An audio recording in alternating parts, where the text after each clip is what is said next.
سانحہ کربلا یا واقعہ کربلا یا کربلا کی جنگ 10 محرم 61 ہجری بمطابق 9 یا 10 اکتوبر 680 ہجری کو موجودہ عراق میں کربلا کے مقام پر پیش آیا۔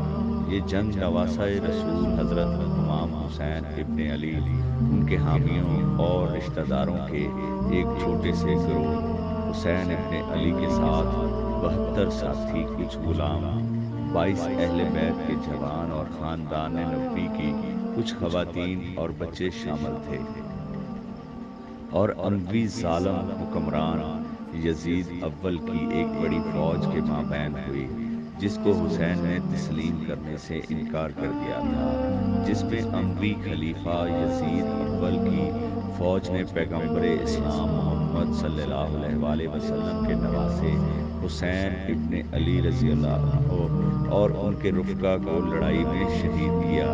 حرم حسین کے خیموں کو لوٹ لیا گیا اور بالآخر آگ لگا دی گئی۔ عمر بن سعد کی فوج نے کربلا کے صحرا میں مقتولین کی لاشیں چھوڑ دیں۔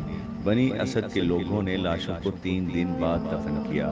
واقعہ کربلا کے بعد حسین ابن علی کی فوج سے وابستہ متعدد خواتین اور بچوں کو گرفتار کر کے قید کر دیا گیا۔ بازار اور ہجوم والے مقامات سے گزر کر ان کی تعیین کی گئی اور انہیں یزید ابن معاویہ کے دربار شام بھیج دیا گیا۔ جنگ میں شہادت کے بعد حضرت امام حسین کو سید الشہداء کے لقب سے پکارا جاتا ہے۔